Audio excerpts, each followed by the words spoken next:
Quando a gente pensa no Distrito Federal, logo vem à cabeça o centro do poder no Brasil, né? Mas olha, ele é muito, mas muito mais do que isso.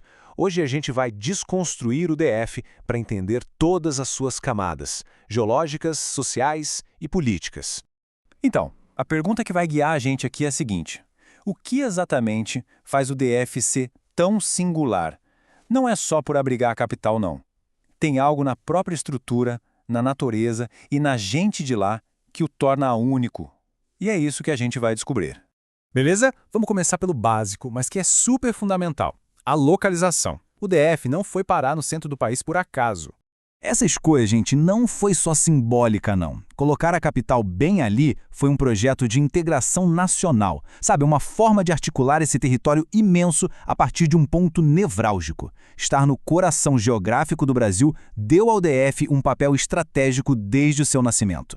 Agora, que tal a gente olhar para baixo, para o solo que sustenta a capital? A geografia física do DF guarda um dos seus segredos mais vitais e, quem sabe, um de seus títulos mais poéticos. A gente está falando de uma base que faz parte do escudo brasileiro, com altitudes que, olha, ficam ali entre 1.000 e 1.200 metros. É esse relevo elevado, essa base super antiga, que prepara o cenário para sua incrível importância hídrica. E é aqui que a coisa fica incrível. Berço das águas. Isso não é só um nome bonito, viu? Por causa da sua altitude, o Distrito Federal funciona como uma verdadeira caixa d'água para o Brasil. A chuva de cai ali não fica por ali, ela começa uma longa jornada. E que jornada, hein? Olhem só a dimensão disso. As águas que brotam nesse território tão pequeno vão alimentar 3 gigantes hidrográficos do continente. Isso torna o DF absolutamente estratégico para a segurança hídrica de milhões de brasileiros e, claro, coloca uma responsabilidade enorme na conservação das suas nascentes. Bom, se o DF é o berço das águas, o bioma que cobre ele todo é tipo o guardião desse berço. Vamos falar um pouco sobre o ambiente que define a paisagem do Distrito Federal. O Distrito Federal inteiro está inserido no Cerrado. E isso, olha, não é um detalhe qualquer, é a essência da ecologia de lá. O Cerrado não é um mato seco como muita gente ainda pensa, mas sim uma savana riquíssima e super adaptada a um clima com uma estação seca bem marcada. Agora, o que essa ilustração mostra de um jeito fantástico é como tudo está conectado. Sabe, a vegetação do cerrado, com aquelas raízes profundas, funciona como uma esponja, permitindo que a água da chuva infiltre e recarregue os aquíferos. Ela protege as nascentes que formam aquelas 3 grandes bacias que a gente acabou de ver. A natureza ali é um sistema perfeitamente articulado. Saindo um pouco da paisagem natural, vamos agora para a paisagem humana. Como é que esse território é ocupado? E, mais importante, como ele é administrado de um jeito completamente diferente do resto do Brasil? Pois é, mais de 3 milhões de pessoas vivem lá. Uma população que nasceu de um fluxo migratório intenso, de todas as partes do Brasil, especialmente do Nordeste e de estados vizinhos. Gente que veio para construir e viver na nova capital. Isso criou uma sociedade super diversa, mas também muito desigual.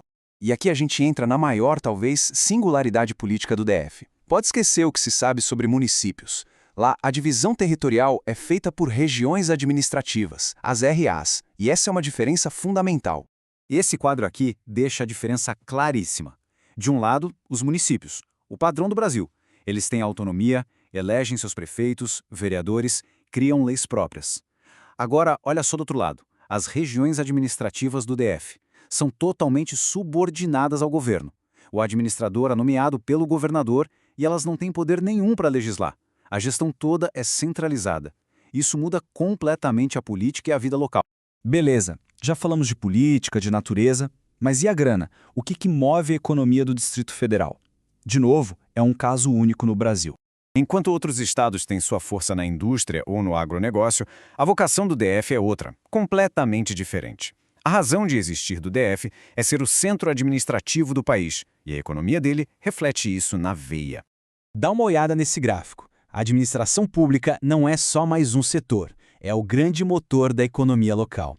Ela gera os empregos de maior renda e puxa uma cadeia imensa de serviços, impulsionando todo o resto. Isso cria uma economia forte, com um PIB per capita altíssimo, mas também mostra uma certa vulnerabilidade, uma dependência gigante do orçamento e das decisões do governo federal.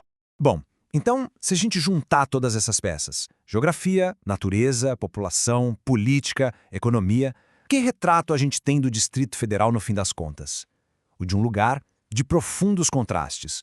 O ponto aqui é o seguinte: o DF é um baita conjunto de paradoxos. É o único lugar do Brasil sem municípios.